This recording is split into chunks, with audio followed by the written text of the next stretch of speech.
মায়ের ভালোবাসা সন্তানের জন্য কেমন? বুখারীর হাদিস, সহিহ বুখারীর হাদিস, যুদ্ধের ময়দানে কিছু মানুষকে আটক করা হলো। হযরত ওমর রাদিয়াল্লাহু আনহু বর্ণনা করেন, এদের কবরের মধ্যে রশি লাগাইয়া, হাতের মধ্যে হ্যান্ডকাপ পরায়া টেনে টেনে কয়েদিদেরকে আনা হয়। একজন মহিলা কবরের মধ্যে রশি আছে, হাতের মধ্যে হ্যান্ডকাপ পরা আছে, কিন্তু কবরের মধ্যে রশি আছে, খবর নাই, হাতে হ্যান্ডকাপ পরা খবর নাই। সে শুধু চেহারাটা টানে ঘোরায়, বাবি ঘোরায়, সামনে তাকায়, পেছন দিকে তাকায়, বেচাইনার পেরেশান হয়ে গেল। কি যেন মহিলা খুঁজতেছে, কি যেন মহিলা খুঁজতেছে। অনেকক্ষণ পরে বোঝা যায় মহিলা তার নিজের সন্তানকে খুঁজতেছে। সন্তানকে মা খুঁজে, হাতের মধ্যে রশি বাঁধা, কবরের মধ্যে রশি বাঁধা, মায়ের খবর নাই, মাকে জেলের মধ্যে নিয়ে যাওয়া হচ্ছে, কিন্তু মা সন্তানকে বুঝতেছে। চারিদিক খুঁজে খুঁজে পেরেশান হয়ে যায়। হঠাৎ করে সন্তানের চেহারা দেখতে পায়, যেন ছোট্ট সন্তান, যদিও হারিয়ে গিয়েছিল কিন্তু যুদ্ধে মারা যায় নাই। মা যখন সন্তানকে দেখেছে, রশিটা টান এত জোরে দিল, কয়েদির হাত থেকে রশিটা ছুটে গিয়েছে। মা একটা দৌড় দিয়েছে, লোকজন পেরেশান হয়, ভেঙে যায়। না, মহিলা ভাগে না, এক দৌড় দিয়া সন্তানটাকে কাছে পাইয়া কোলের মধ্যে জড়ায়া জড়ায়া গালের মধ্যে নিয়ে সমুদায় চোখের পানিগুলো ফেলে ফেলে কান্না করে। মা নিজের সন্তানটাকে কোলের মধ্যে নিয়ে নিয়ে এমন করতেছে, আমার পরিবার টুকরা সন্তানটা অনেকক্ষণ আমার থেকে দূরে, আমার সন্তান অনেকক্ষণ ধরে না খাওয়া, মানুষগুলোকে আড়াল করে করে মায়ের স্তনটা সন্তানের মুখে দিয়ে দিছে। মায়ের বড় শান্ত, বড় শান্ত। সাহাবায়ে কেরাম দূর থেকে তাকিয়ে তাকিয়ে দৃশ্য দেখতেছে। আমার নবীও দূর থেকে তাকিয়ে তাকিয়ে দেখে সাহাবায়ে কেরামদেরকে বলেন, সাহাবীরা জানো, এই মা তার সন্তানকে যতটা মহব্বত করে, তার চেয়ে হাজার গুণ বেশি মহব্বত আমার আল্লাহ বান্দাকে করে।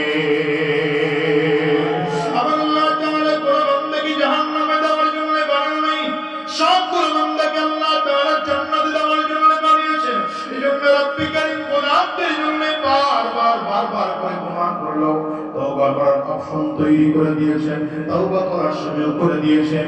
এ গোলাম রে, যদি অন্যায় করে থাকো, গুনাহ করে থাকো, পাপ করে থাকো, আমি আল্লাহর কাছে ক্ষমা চাও। আমি আল্লাহ বান্দার গুনাহ মাফ করার জন্যই তো আমি আমার নাম রেখেছি গফফার। বান্দার গুনাহ মাফ করার জন্যই তো নাম রেখেছি গফুর। বান্দা অন্যায় করবে, আমি বান্দার গুনাহগুলো মাফ গোপন করার জন্য নাম রেখেছি সত্তার। বান্দা অন্যায় করবে, আমি আল্লাহর রহমত থেকে সরে সরে যাবে, আর আমি আল্লাহ বান্দাকে টেনে টেনে টেনে টেনে আমার কোলের মধ্যে নেব। এই জন্যই তো বান্দা আমি আল্লাহ নিজের নাম রেখেছি রহিম, আমি আমার নাম রেখেছি রহমান। রব্বে কারীম বলেন, বলো গভীর রাতে গোটা পৃথিবীর মানুষ ঘুমিয়ে যায়, তোর দাদা ঘুমায়, বাবা ঘুমায়, আত্মীয় স্বজন সব কিন্তু ঘুমায়, আমি আল্লাহ ঘুমাই না। আমি আল্লাহ গভীর রাতে তোর পুত্রকে নজর দিয়ে তোর চেহারার দিকে তাকিয়ে থাকি। আমার বান্দা আমার জন্য কাঁদে, আমার বান্দা আমার জন্য আমার কাছে একটু ক্ষমা চায়। আমার নামাজের একটা হাদিস পড়ে পড়ে আমাকে শোনাই দে। আল্লাহর বান্দা যখন চোখের পানি করে ছেড়ে রাত গভীর হয়ে গেলে কান্না করে, বান্দা রব বান্দার কাছে, বান্দার চেহারার দিকে আল্লাহ তাকিয়ে থাকে। বান্দার চোখ দিয়ে লাল হয়ে হয়ে চোখের কুটি বেয়ে বেয়ে পানিগুলো জমিনের মধ্যে পড়ে। আল্লাহ তাআলা বান্দার দিকে কুদরতি নজর দিয়ে তাকিয়ে থাকে। বান্দার এত কান্নার আওয়াজ, বান্দার কান্নার কারণে আরশে আজিম পর্যন্ত থর থর থর থর করে কেঁপে ওঠে। আল্লাহ তাআলার ফেরেশতারা ডেকে বলেন, ওগো মালিক, তুমি তোমার বান্দাদের দিকে তাকিয়ে দেখো, তোমার বান্দা চোখের পানিগুলো ফেলে ফেলে কান্না করে। আমার মালিক ডেকে বলেন, আল্লাহ, আমি যখন আমার বান্দা আমার দিকে তাকিয়ে তাকিয়ে কান্না করে, আমার কাছে বড় ভালো লাগে, মজা লাগে, আনন্দ লাগে। কিন্তু বললাম রে, ফেরেশতারা সাক্ষী থাক, আমার বান্দা যখন কান্না করতে করতে এমন পরিস্থিতি হয়, বান্দার চোখ দিয়ে গাল বেয়ে বেয়ে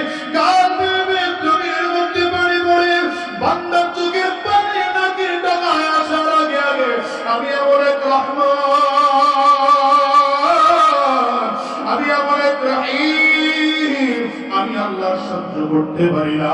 বান্দার জিন্দেগীর সব গুনাহগুলো আমি আল্লাহ মাফ করে দিই। ওরে কলিজার টুকরা যুবক, নিজের দিকে তাকিয়ে দেখো জীবনের মধ্যে কত গুনাহ, ডানে আর বামে তাকিয়ে দেখো তোমার আমার জীবনে কত গুনাহ, পেছনের কথা একটু স্মরণ করো, তোমার আমার জীবনের কত গুনাহ। এই গুনাহগুলো যদি মালিক মাফ না করে, ক্ষমা পাওয়ার সুযোগ দেয়, আমার মালিক তোমার আমার জন্য জাহান্নামের আগুন রেডি করে রাখছে। ওই কবরের মধ্যে বড় বড় সাপ, বড় বড় বিচ্ছু, জাহান্নামের আগুন বান্দার জন্য রেডি করা আছে। এখন আমরা মালিকের কাছে যদি মাফ পাইতে চাও, চোখের পানিগুলো ফেলে ফেলে কান্না করো। এই জন্য বলি আজকের ময়দানটা বড় পবিত্র ময়দান, আজকের জমিন বড় পবিত্র জমিন। এখানে কত বান্দার চোখের পানি পড়ে, এখানে কারো দিলটা নরম হয়ে যায়। আজকের ময়দানটার মধ্য থেকে আমার মালিকের কাছে ওয়াদা করো, ওগো আমার আল্লাহ, আমার চোখ দিয়ে জীবনে কত অন্যায় করেছি, আমার হাত দিয়ে জীবনে কত অন্যায় করেছি, আমার পা দিয়ে জীবনে কত অন্যায় করেছি, আমার জবান দিয়ে জীবনে কত অন্যায় করেছি। আর হারাম রাস্তায় কদম বাড়াবো না, শয়তানি রাস্তায় কদম বাড়াবো না, হারাম রাস্তায় চলবো না।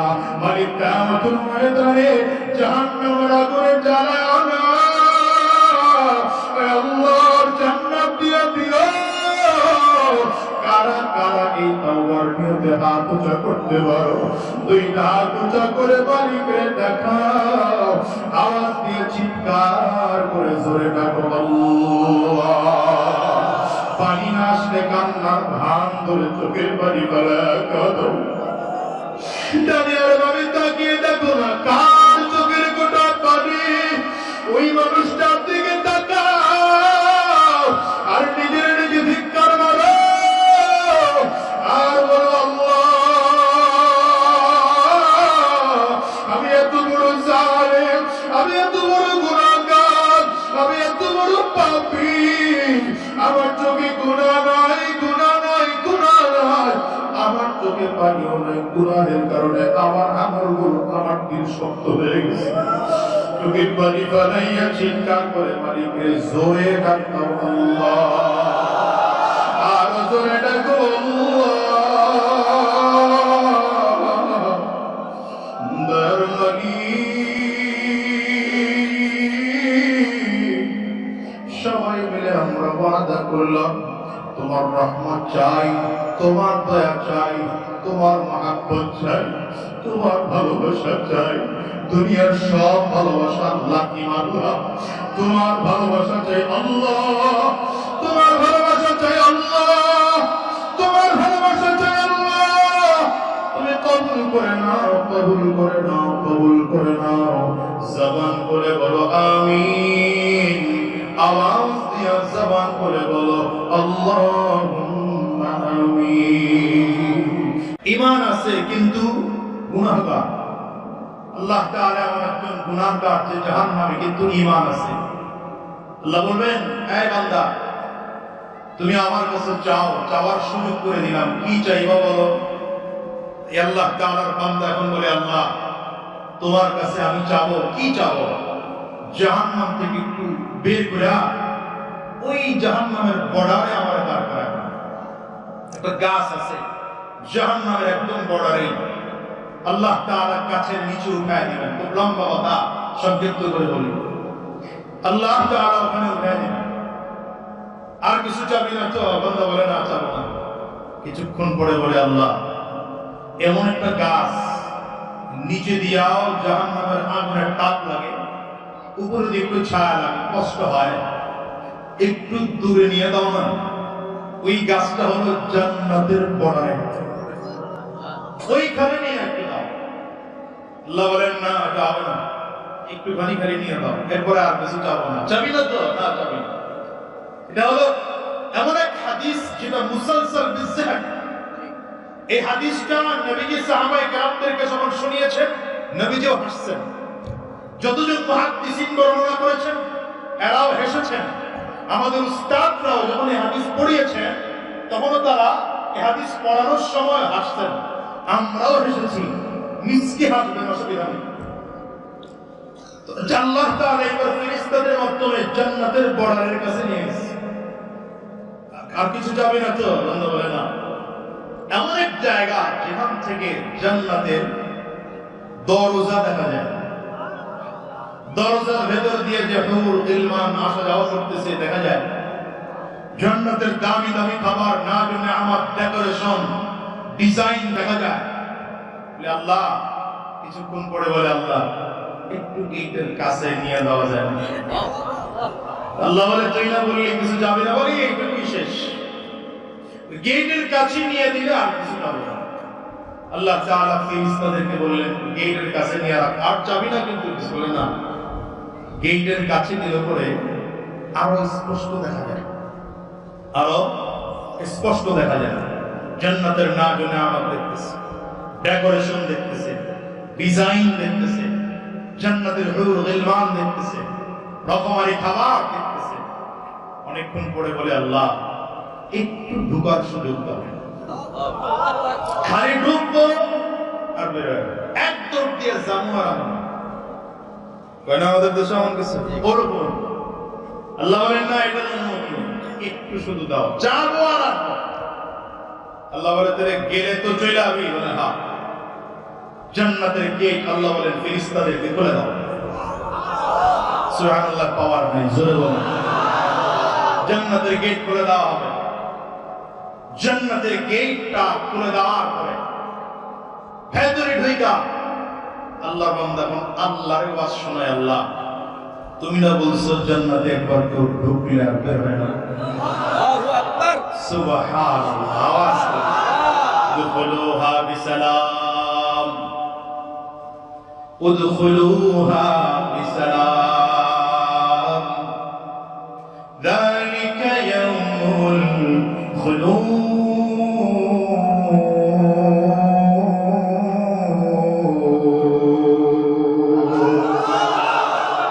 জান্নাতের মধ্যে সালাম শান্তি অবস্থায় প্রবেশ করো। এই বান্দা জান্নাতের মধ্যে ঢোকার পরে বলবেন, আল্লাহ আমি আর জান্নাত থেকে বের হব না, জান্নাতের মধ্যেই থাকবো।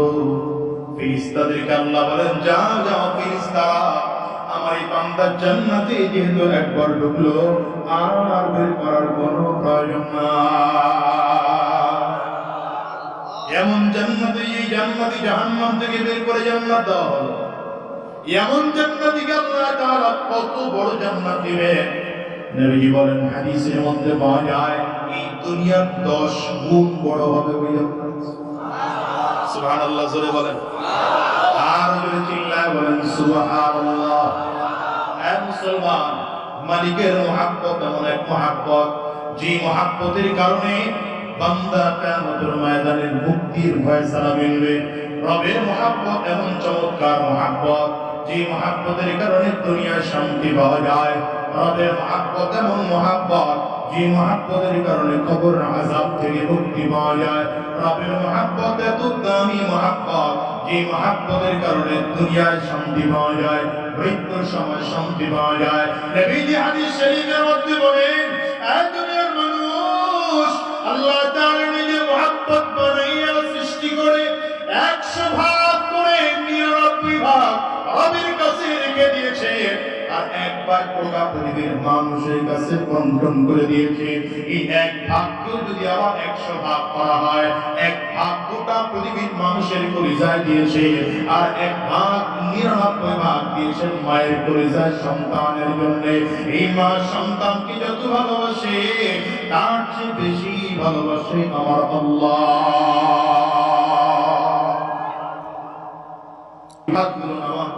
حبا لله.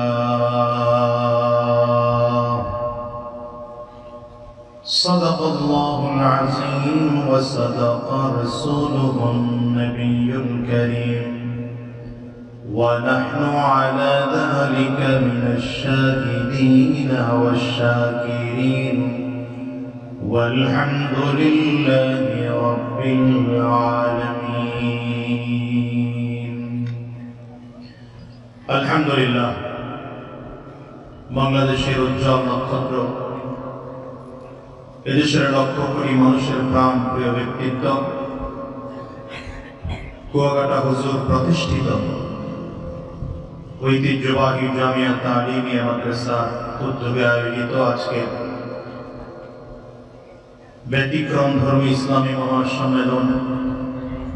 আজকের এই মহাসম্মেলনের মুহতারাম সম্মানিত সভাপতি, সম্মানিত প্রধান অতিথি, বিশেষ অতিথিবৃন্দ, মঞ্চে উপস্থিত জাতির রহবার, জাতির সরদার সরতাজ হযরত উলামায়ে কেরাম, সম্মুখমানের সমবেত দিন প্রিয়, ইসলাম প্রিয়, দিনদার ইমানদার মুমিন মুসলমান মর্দে মুজাহিদ ভাইরা,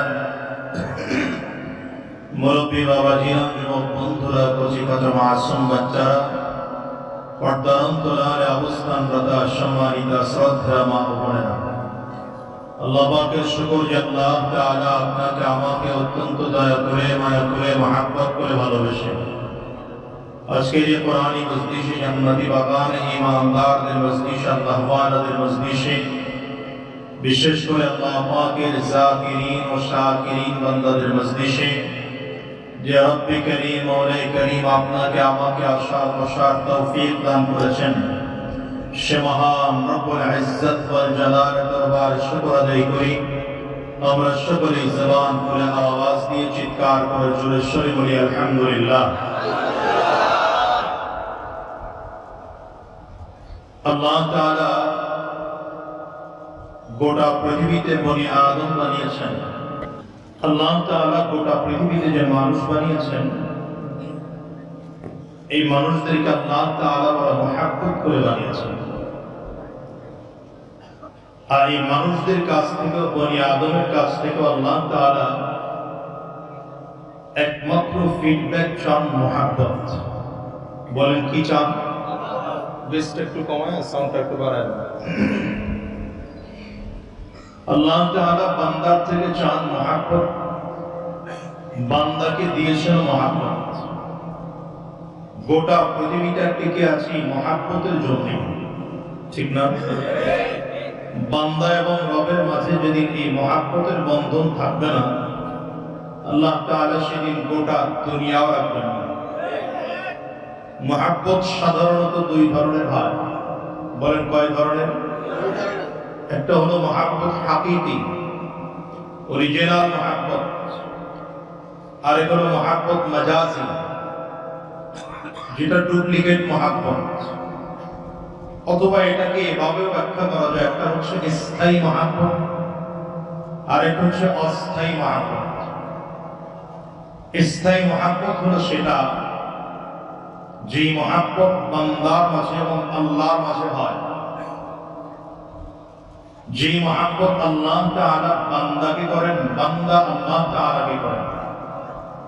এই মহব্বত হলো অরিজিনাল মহব্বত, এই মহব্বত হলো আসল মহব্বত, এই মহব্বত হলো স্থায়ী মহব্বত। আর দুনিয়ার যত মহব্বত আছে, এই মহব্বত গুলো সব নকল মহব্বত, অস্থায়ী মহব্বত। এই মহব্বতটা আবার তিন ধরনের হয়। দুনিয়ার মহব্বতটা কয় ধরনের? তিন ধরনের। এক মহব্বত হলো বাবা এবং মা সন্তানকে মহব্বত করে,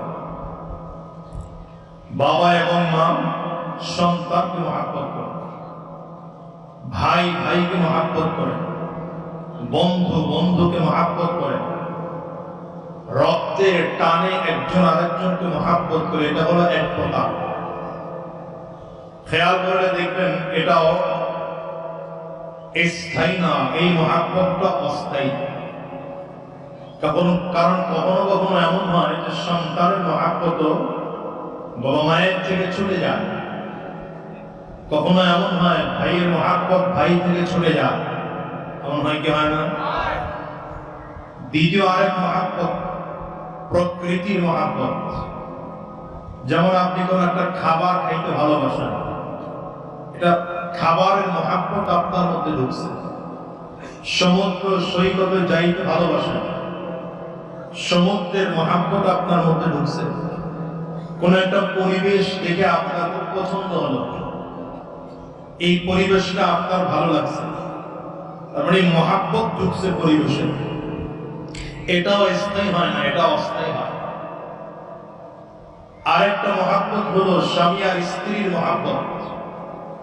একজন পুরুষ একজন নারীর উপরে আকর্ষণ হয়, অথবা একজন নারী পুরুষদের উপরে আকর্ষণ হয়।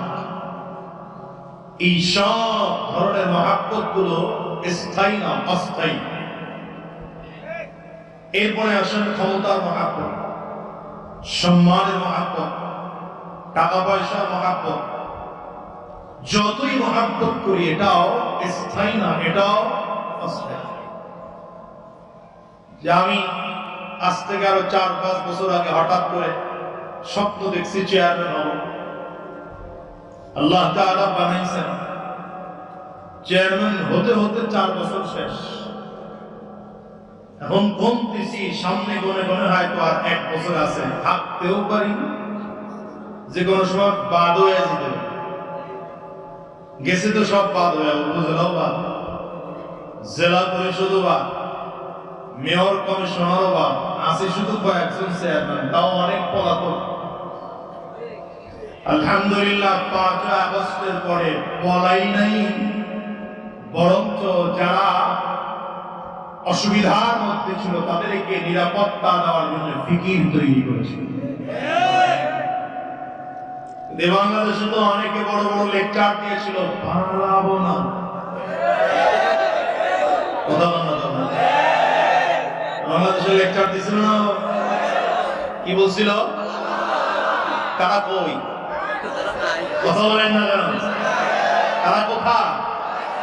যারা এই বাংলাদেশ থেকে আলেমদেরকে বিতাড়িত করতে চেয়েছে, যারা এই বাংলাদেশ থেকে উলামায়ে কেরামদেরকে নিশ্চিহ্ন করতে চেয়েছে, যারা বাংলার জমিন থেকে উলামায়ে কেরামদেরকে বিদায় করতে চেয়েছে, উলামায়ে কেরামদের প্রতি মামলা, হামলা, নির্যাতন, অত্যাচার কার উপরে করা হয়নি বলেন? প্রত্যেকের উপরে করা হয়েছে। আল্লামা দিলওয়ার হোসেন সাঈদী সাহেবের বিরুদ্ধে মামলা দেওয়া হলো। ৭১ সে নাকি নারী নির্যাতন করেছে। আসতেই বলেন, আসতেই বলেন। আল্লামা মামুনুল হক সাহেবের বিরুদ্ধে মামলা দেওয়া হলো, ধর্ষণ করেছেন। খালিদ সাইফুল্লাহ আইয়ুবীর বিরুদ্ধে মামলা দেওয়া হলো, আল্লামা খালিদ সাইফুল্লাহ আইয়ুবীর বিরুদ্ধে মামলা দেওয়া হলো, গুলিস্তানে ককটেল নিক্ষেপ করেছেন। কুয়াকাটা হুজুরের বিরুদ্ধে মামলা দেওয়া হলো, ইহসান গ্রুপের লক্ষ কোটি টাকা আত্মসাৎ করেছেন। বিশ্বাস চরমায়ের বিরুদ্ধে মামলা দেওয়া হয়েছে। কি মামলা দেওয়া হয়েছিল? 10,000 টাকা পকেট মেরেছেন। বিশ্বাস চরমায় কত টাকা পকেট মারছেন? 10,000। কত টাকা এক। আমার বিরুদ্ধে মামলা দেওয়া ছিল, আমি নাকি কার গাছ কেটে আমাদের বাড়ি লয়ে এসেছি। কোন প্রতিদিন 2টা-3টা করে প্রোগ্রাম করলে গাছ কাটার সময় কই দিয়ে দিছে। তো আমি তো বলি, যারা উলামায়ে কেরামদেরকে মামলা দিয়েছো, হামলা করেছো, চক্রান্ত করেছো, ষড়যন্ত্র করেছো, উলামায়ে কেরামদেরকে জমিন থেকে বিদায় করতে চেয়েছো, দিন শেষে তাকিয়ে দেখো উলামায়ে কেরাম আজ বাংলার জমিনে রাজা বাদশাহ হতে পারে। কথা বলে হাজার জনতা এদের কথাগুলো মন্ত্রমুগ্ধের মতো শুনে, ঠিক কিনা বলো? উলামায়ে কেরাম এখন মাথা উঁচু করে কথা বলে, উলামায়ে কেরাম বুক টান করে কথা বলে, উলামায়ে কেরাম গলা উঁচু করে কথা বলে। তোমরা যারা মামলা দিয়েছো, হামলা করেছো, চক্রান্ত করেছো, ষড়যন্ত্র করেছো, কলা পাতার বিছানায় ঘুমাইলেও তো বাঁচতে পারো না।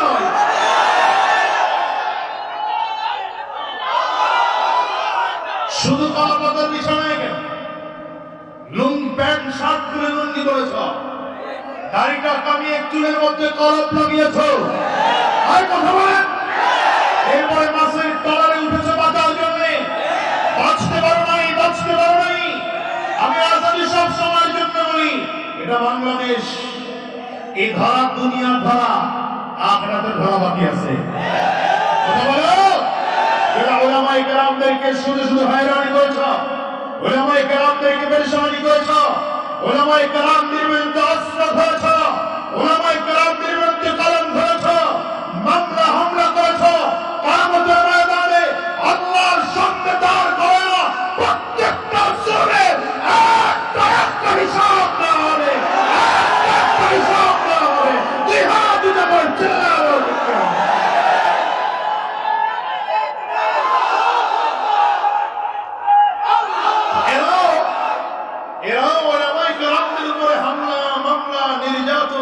অত্যাচার জুলুম কেন করেছে? এদের একটাই মাত্র কারণ ছিল ক্ষমতার মহব্বত। কিসের মহব্বত? কিন্তু স্থায়ী না অস্থায়ী? বলেন বলেন বলেন বলেন। কেমন অস্থায়ী?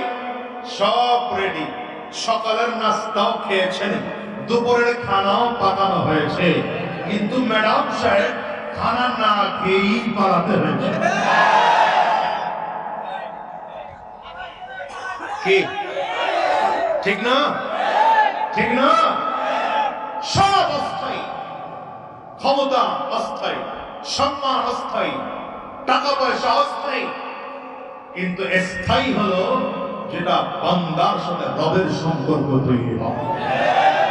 এই জন্য বলবো, জীবনে তো অনেক দেখলেন, বহুত নেতার পতন দেখেছি, উত্থান দেখেছি, বাংলাদেশের বহুত আন্দোলন দেখেছি, শেষ পর্যন্ত রেজাল্ট কিছু হলো না। সুতরাং আগামীর দিনেও আরেক আন্দোলন দেখতে চাই, ইসলাম কায়েমের আন্দোলন। বাংলাদেশের মানুষ রক্ত দিয়ে অভ্যস্ত, এরা রক্ত দেয়।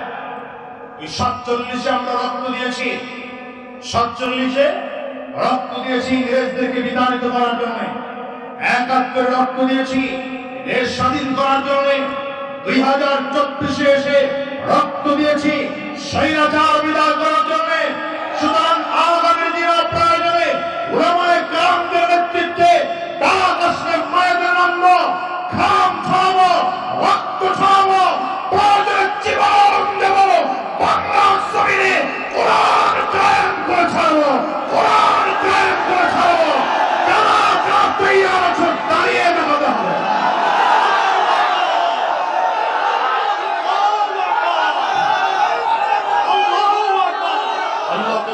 দুই হাত উঁচা করেন, দাঁড়ায় দুই হাত উঁচা করেন, দাঁড়ায় দুই হাত উঁচা করেন, হাতগুলো নাড়াচাড়া দেন, হাতগুলো নাড়াচাড়া দেন, মাশাআল্লাহ, হাতগুলো নাড়াচাড়া দেন, দেন ঝাঁকে দেন, আওয়াজ দেন, আওয়াজ দেন, জোরে আওয়াজ দেন, আল্লাহু আকবার, নারে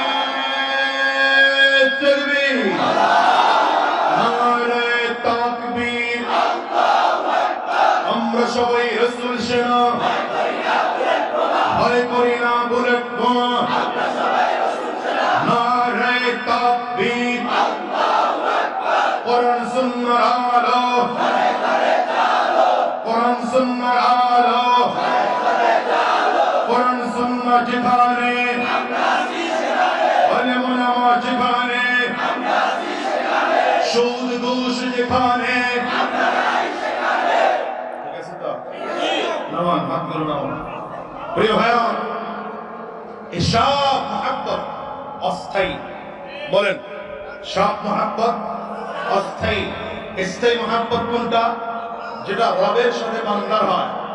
কথা বলে না?